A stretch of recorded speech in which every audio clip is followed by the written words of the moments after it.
Welcome to the Strategy with Jason podcast. Tune in for everything you need to know to stay in the know regarding the automotive industry. Here's your host, Jason Harris. Hey, what's going on, Podcast Nation? It is Jason Harris here, and thank you for joining me on a very special episode of the Drive Las Vegas edition. I have the one, the only, the oh-so-famous Mr. Tim Scoutelas with me. Tim, what's up, man? What's going on, Jason? We're going to do this? Let's go for a ride. Let's go for a ride. It's Vegas, baby. All right, let's do this. Hey, Tim, I always like to start off my podcast with a little origin story because I'm always super curious to find out how people got started in this crazy world we call the automotive industry. So what is the origin story of Tim? So it's a funny story. No one goes to school to say, I want to be in the car business. Not usually. At least where I came from. I went to Springfield College in Springfield, Mass. I majored in sports management. Okay. I actually worked for the New York Knicks right out of college. That's cool. I had my dream job. Wasn't even out of college. But decided I wanted to make some money, so I filled out an online ad for a job at Enterprise Rent-A-Car. Okay. I literally was that guy in the remarketing department selling high mileage rental cars on the Jersey Shore. And then I got recruited to work for at the time, it was a startup called CarMax. In 1997, we had 16 stores and less than 100 employees in the buying department, and what an amazing journey it's been since then. Yeah, no kidding. Yeah. Worked for companies like the Penske Automotive Group.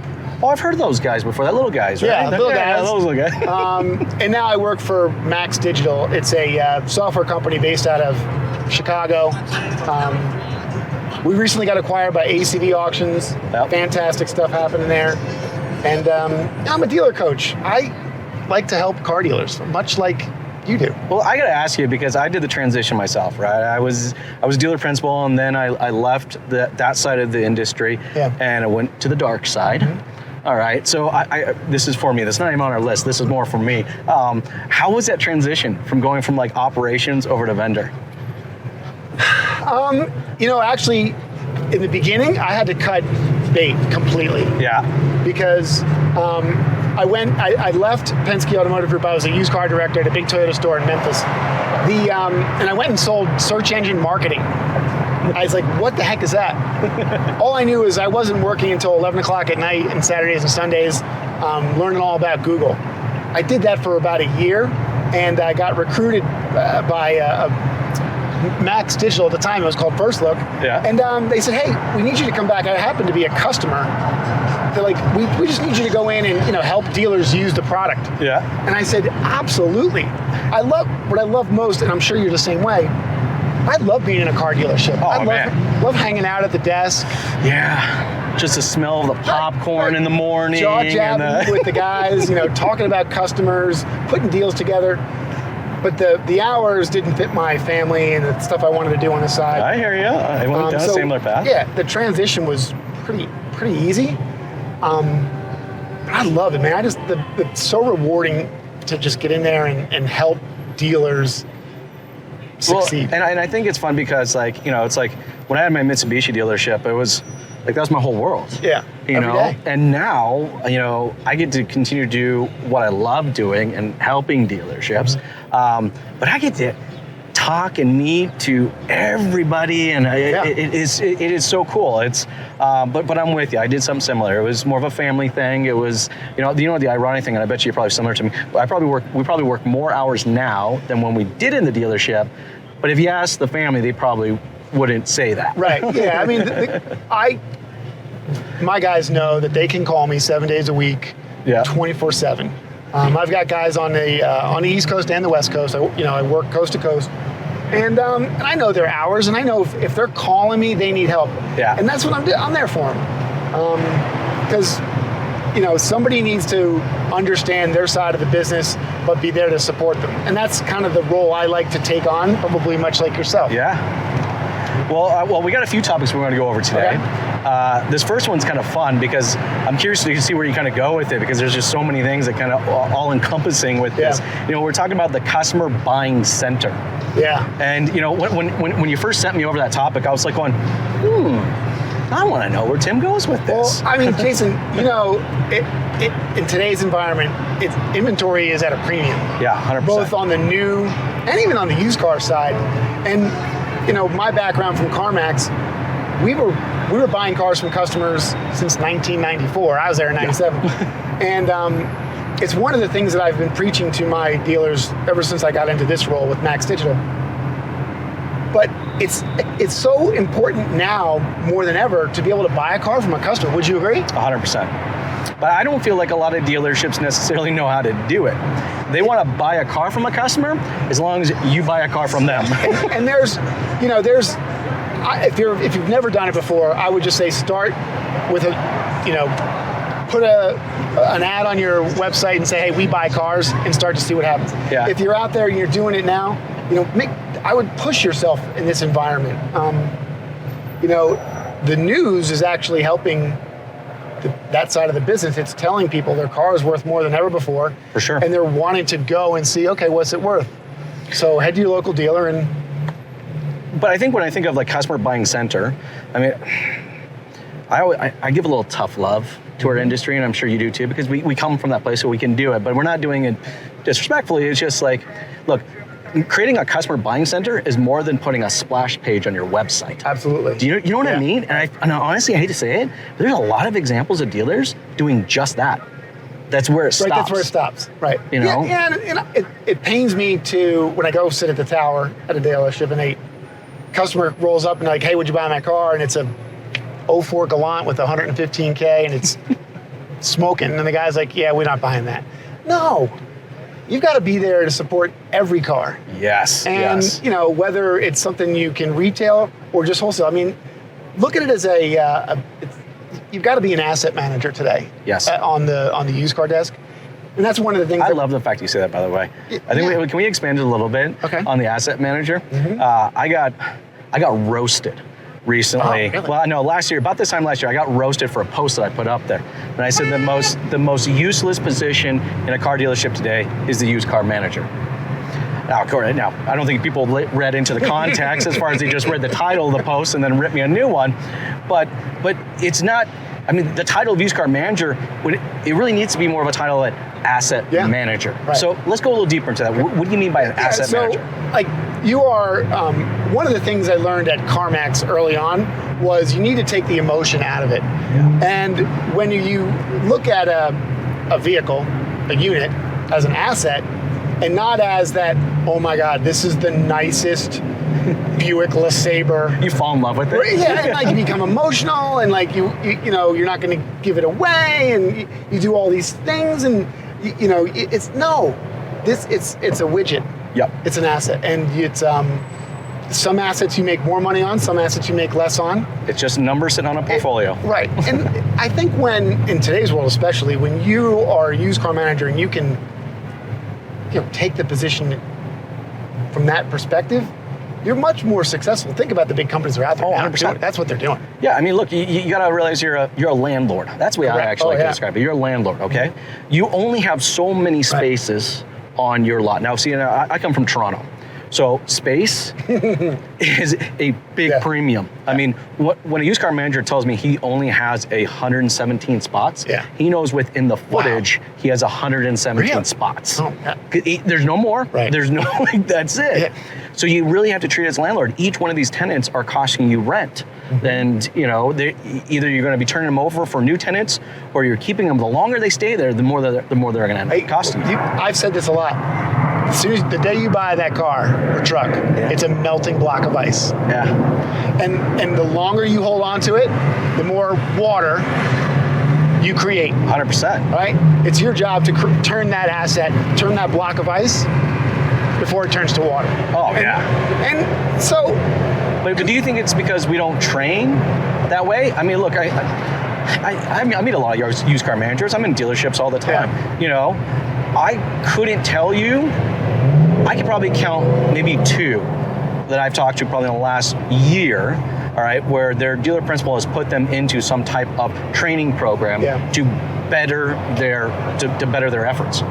So historically, the used car manager was trained came into the dealership he was a wholesaler, or he knew wholesalers, right? He was the only person in the dealership who could use the book, or knew how to navigate the auction, or just, knew the nuances of the used car. And if you think about it, that's really not what it is. It's a simple, it's a movement of the asset in and out of the dealership in an effective manner. Now, I do think, and it's funny you bring this up, so I do think that there's a role for the traditional used car manager in today's dealership role. All right. Okay? There is an art to being able to handle a customer, right? Get a customer to sign on a dotted line. Yeah. Even in today's digital world. But it's just as much of an art, that guy, to be able to get online and know, hey, based on my run rate, based on my days to sale, based on my my portfolio, here's how many cars I can afford, here's what I need, here's where I need to go, set up his searches online for the auctions, or what I can pay for this car, what I need to price this car for. A lot of numbers. Well, that's in this post that I got roasted for. That was the intent behind the post. Yeah. Is that this is too much for one individual to handle. Now, I'm beginning to see this more and more often. I'm curious if you are too, where you are seeing a used car manager, which is more, I would say, internal for the operations and desking side of it.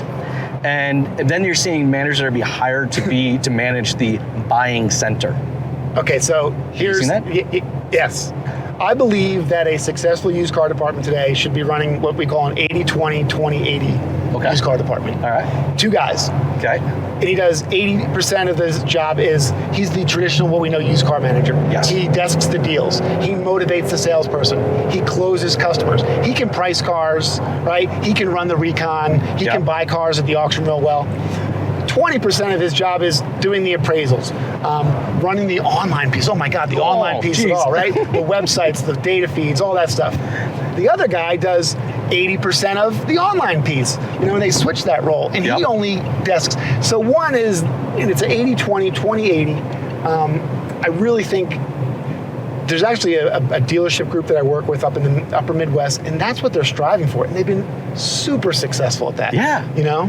Well, and I think that's what it is. I think, anybody out there that's watching and listening right now, if you currently have a buying center, or if you're going into the process where you're starting discussing, say, hey, Tim and Jason, that sounds like a good idea, and we need to turn that a good idea into an actual operational process, is that you do got to take the time to understand the staff that's going to be required to actually execute on this, because we don't want it to just be a splash page. Right. Easy say, hard do. Exactly. This is not easy. 100%. But that one guy who is great with the customers, get them settled, get the information, run that floor process to collect the data. Because, listen, you can't, the days of just getting the customer's keys, throwing a number at them and saying, hey, I'll buy it for you. No. I was watching one of your videos. Yeah. You gotta put on a show. Yeah. Right. People want an experience. There's got to be a value to it, Absolutely. right? And there's a value in an experience. So if you're not creating an experience, look, we are literally in the capital of experiences. This is the show here. We're in Las Vegas. Right here on the Strip. You can't throw a rock without hitting something that wants to charge you for an experience of some kind. Right. And that's why I think the value of that traditional used car manager is he can create that experience. I agree. But I would actually call him an experience manager.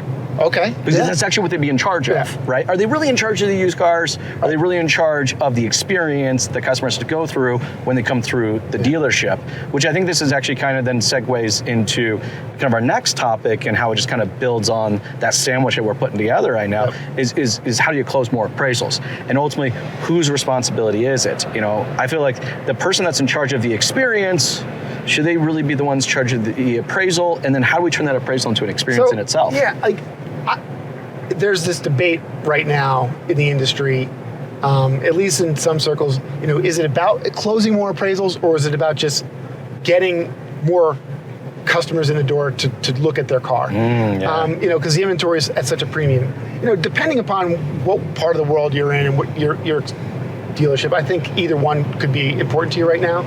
And you can maintain both. You could. But I think they're two different people. Yeah. You can have those two different operational goals. Yeah.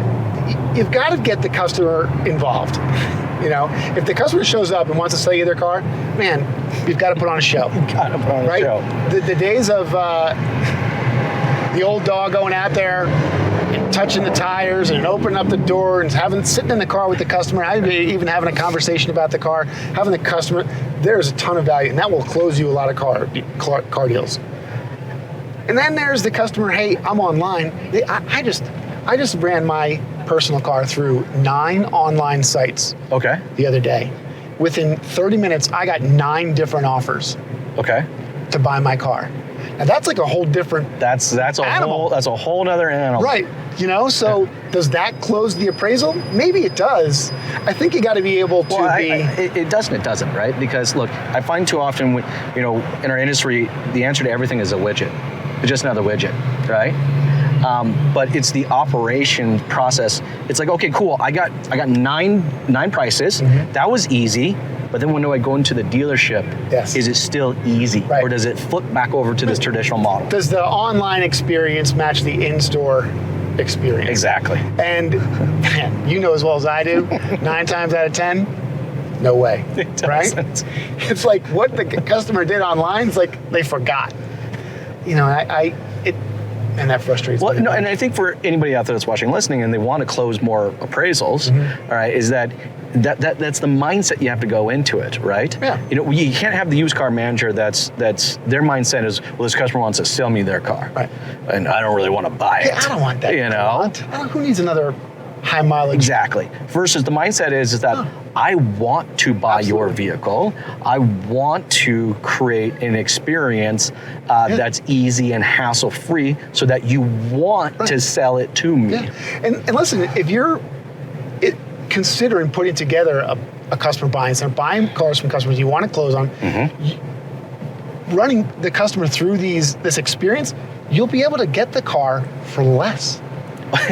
Because isn't that funny? But you know how many people don't think that's the case, right? It's like they don't think that being transparent equates to higher gross profit. But every large group out there, every company that has embraced transparency, all right, is actually making more money. Spot on. So, depending upon what part of the dealership sphere you are operating in, I could argue that you need to be looking at as many customer cars as you can, trades, service, we buys from customers. But if you are in the, you want to, there's a ton of opportunity for growth still in this world. Make sure you're working on your experience, truth and transparency, evidence-based selling, all those things that we've been doing it forever as a car dealer. We've got to continue to work on those. But you can use technology. But this time it's a little different though, because what we're doing, in the past, we're doing it for us. Right. And now we want the customer to sell us their car. So now we have to create a process that's more for them, less about us. And I find that's where a lot of dealerships really, truly start to struggle. Yeah, it's for some reason, even when today's digital world, I feel like when we get the customer in the dealership, it's like everything changes, and it really we become very selfish. Exactly, right? And man, it's all about me. Yeah. So that's a great place. Like how, I think people out there watching, listening to this, agreeing, okay, guys, I need to create this. I need to create this experience. All right. What would be some first steps that you would recommend to creating, this buying center experience that generates, the ability for me to close more appraisals? So first of all, let me just put this out there. If you want to really succeed at this, you've got to create a culture in the store that says we want to buy customers' cars. And it's got to start with the guy who's putting the numbers on the cars and talking to the customers, and let your salespeople know that it's okay to talk to this customer who's just selling you their car. Yeah. Okay. So culture is going to be the number one key. 2, make sure you have an outlet for all sorts of vehicles, because you're going to need to buy that 04 Galant with 115K that smokes, or whatever it is. Or whatever it is, it's okay. Yeah. And be ready to take in a lot of cars so that you can retail. I'm a big retail first guy. And then you're going to need a process. Yes. And there's a ton of products out there that put you on rails to give the customer a number, stand behind the number, KBB, Is it got a product? It's just, look, I was but these are great tools. Right, tools. But the tool's supposed to support the process. Yeah, just a process that puts everybody on rails, gets your people to stay between the lines, and it's consistent. Yes. So that when the customer has a great experience, they're going to go tell a friend, and they have the same experience, and you'll start to close more trades and make more gross. So I really think that there's three things that you really got to make sure you do to be successful. Yeah. I think that's a great way to start, and then, especially right now, right? Let's start how the importance of this right now, which is kind of a great segue into our next topic, right? Used car pricing, in stressful times. Again, this is everything's kind of supporting our conversation here, but how do we go about that? It's so, I had a conversation with some buddies online over the last 30 days, and I really feel like it's as much of a challenge to price inventory today than ever before. Yeah. And because if you're a used car manager, you're an asset manager, let's call them an asset manager, and you've acquired this asset. You look at what used car prices have done since the beginning of the year, it's hard to say that you should be aggressive with your price out the gate, right? 100%. The days of velocity are really in the rearview mirror. I haven't heard that term a lot lately. No, it's funny. Yeah, I have. Yeah, you're right. That's really kind of dying off. And if you've been at the desk over the last 6, 8, 12 months, you've heard things from managers. Listen, telling the sales, I don't need to sell that car today for that price. Tell your customer no thanks. And God, I hate that. It makes my blood boil when I hear that crap. Yeah, we're experiencing this phenomenon I would like to refer to as demand destruction. We've literally created this high prices for so long that customers are like, you know what, forget it.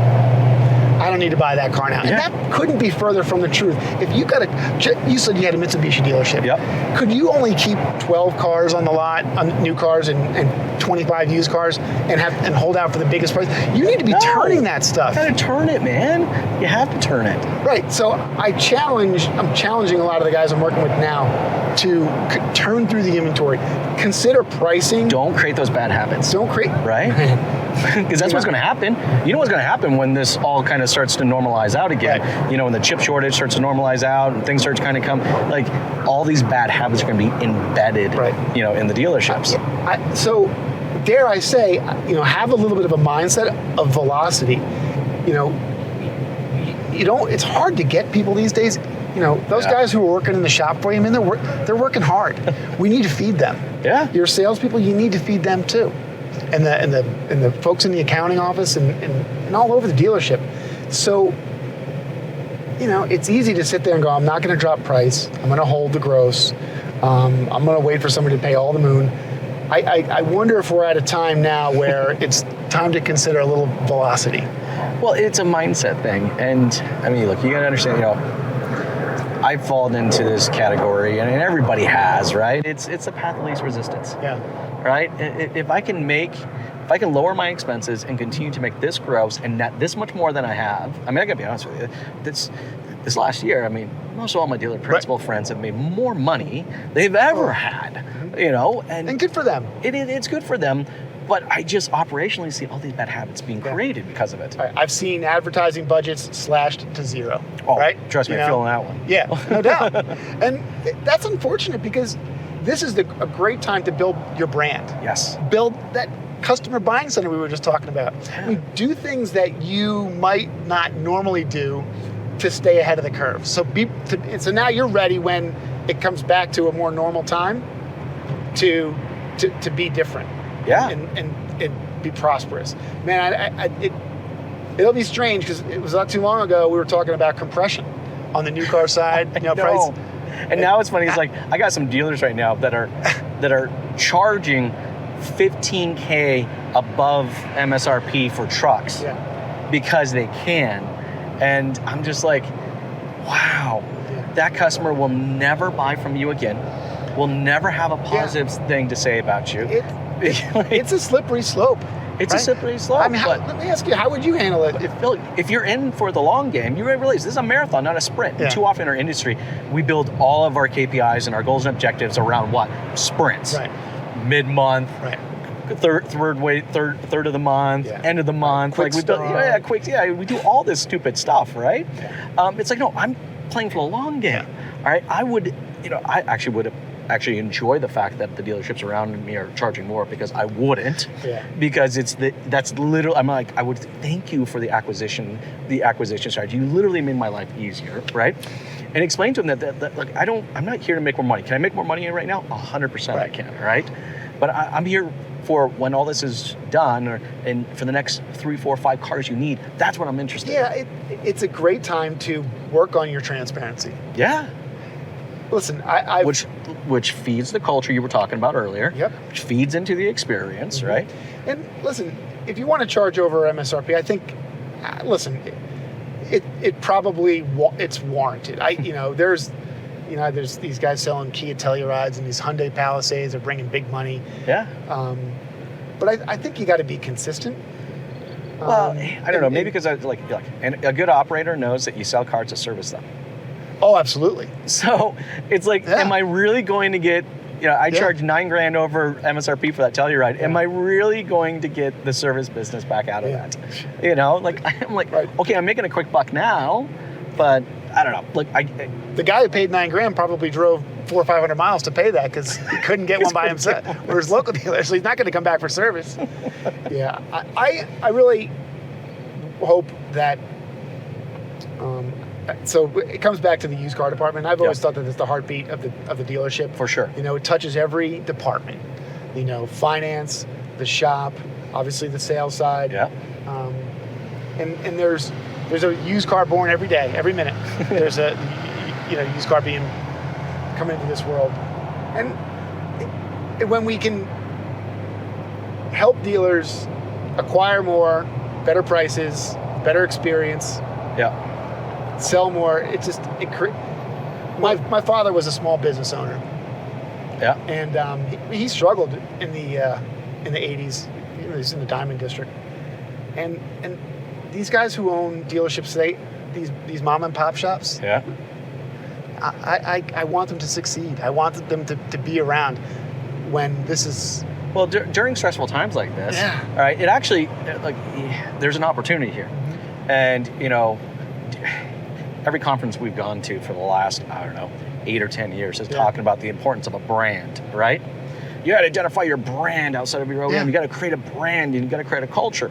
Well, I mean, literally, you have an opportunity right now, right, to do that in such a fast way. Typically, building brands and culture take a good chunk of time, right? Totally. But because it is stressful times, all right, you could be a human and be empathetic, and immediately start creating a brand around, you empathize with people. It is a stressful time, all right? So look, people are getting hit with stress all over the place. So what can I do in this transaction or the purchasing of their vehicle or selling of them a vehicle that I can just make it less stressful? Totally. You will only benefit in the long run, in my opinion. There's going to be plenty of cars to sell in our lifetime. Yes. As long as this podcast lasts on the internet, people are going to be buying and selling cars. 100%. 100%. I think you're going to want to be around to be part of it. Well, this is kind of a good segue to this last topic that we have around kind of the instant appraisal. Yeah. And it's like, I got to be honest with you, I love the instant appraisal, and I'm assuming you're talking about kind of the online widgets and stuff like that. But widgets scare me. Like digital retailing, it's like, we put them on there, and really what the dealerships end up asking for was, well, how many leads did I get off it? Tim, how many leads did I get off it? It's like, that wasn't the point. Right. Are they leads? I don't know. No. I'm sure you've had that conversation in this car or another car. Gosh, man. There are opportunities to have conversations, right? Yeah. But look, a tool's only as good as how well we use the tool. Yeah, I'm at a crossroads with this instant appraisal thing. It's why I wanted to bring it up and get your opinion. Yeah. Because it's easy. I told you I got 9 offers on my car in under 30 minutes, and they were $3,500 apart. It was crazy. Okay. And how did that make you feel as a consumer? Well, I was confident that I could get something for my car. Yeah. You know, I wasn't sure that I was going to get exactly that. Yeah.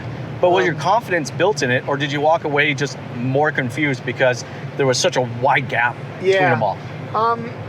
I could see where you would be a little confused because there's such a wide gap, and there's such a difference in the way they're handled.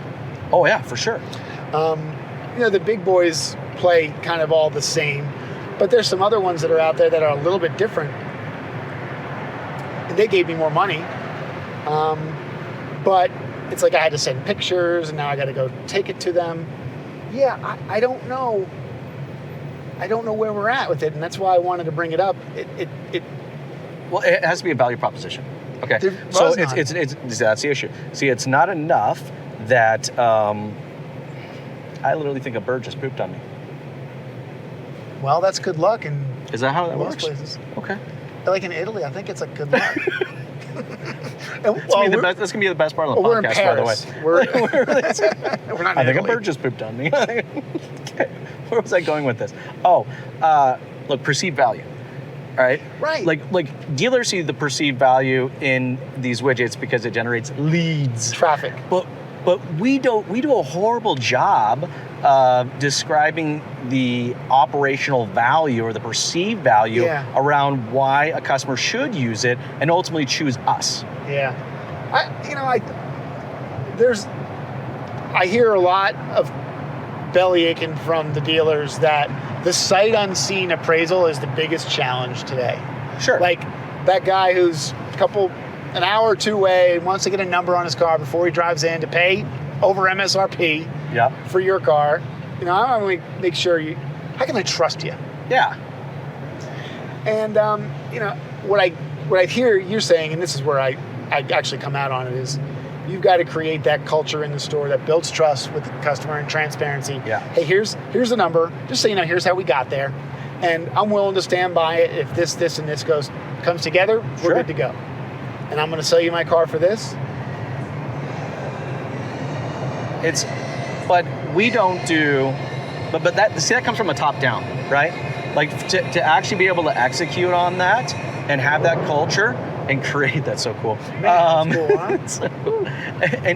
and to create that perceived value, like it just doesn't happen overnight. Like it's a direction that comes from the top, but it affects all operations. If you're going to make a commitment to appraising vehicles and going that direction, understand that little widget is just a piece of technology that's going to allow you to execute the operational goals that you put behind. Yeah, and listen, you're going to screw up, right? You're going to overpay. There you go. Customers are going to lie, or try and deceive you, and that. It's funny when customers deceive dealers. I always chuckle. It's just like, I know, right? You know why they do that, right? You know where they got that from dealers. It's funny, but but so you build in a little bit of room to have that happen. I think in the long run, you're going to win. Yeah. If you play fair. But I mean, to play fair is one thing, right? And that goes a long ways as far as the culture element goes. But I think you nailed it on the head when you said that you have to be prepared to fail. Yeah. Like, I mean, if you're going to cover everything we've talked about, or you're going to create a buying center, if you're going to be closing more appraisals, if you're going to create a better used car pricing process in the stressful times, and you're going to embrace instant appraisals, at the core of it, you're going to try and you're going to mess it up. Absolutely. Yeah. Easy say, hard do. Yeah. Be prepared to screw up, but learn from it. Yes. And I think that's the mindset. That's where I'm trying to go. I'm thinking like, anybody out there watching and listening to this, and they're nodding their head, they're agreeing with us. Yeah, Tim, Jason, I get you guys, I'm with this. But it's like, how do you start? What's that first step? I think the very first step is you get into a mindset that it's not going to work. It's not going to work the first time you do it. It's not going to work the 10th or 12th time maybe you do it. All right? I challenge you to go until you break it. Yeah. Expect a little bit of a struggle. And I guess where I started with all this is because it's been such a phenomenal year. Yeah. It's a chance to try something new. man, if there's ever a time to try and screw up, it's the time to do it. It's the time to do it. And but it's true though. Like, I mean, this is, like no one ever stepped up to the plate and knocked the ball out of the park the first time. All right, it just doesn't happen. All right, batting 300 gets you into the Hall of Fame. Isn't that crazy? In car business, it's the same. Yeah, right. Man, this was a great ride. This was a lot of fun. I've never been in one of these cars. I haven't either. The Google's pretty sweet up there. Well, hey, Tim, for everybody out there that's watching, listening, and have really enjoyed our conversation and would like to connect with you and maybe continue the conversation, what's the best way to connect with you? I'm on LinkedIn. You can find me. I have a Facebook group, Live from the Back Lot. I provide content just for dealers, used car managers, GMs, decision makers inside the group, the stores. Hit me up, Tim at Max Digital. I'll give you my phone number, 910-338-7903. We'll be here in Vegas all week. Thanks a lot, That's awesome, Jason. man. This was so much fun. That was so much fun. That was really, really cool. You have yourself a good one, man.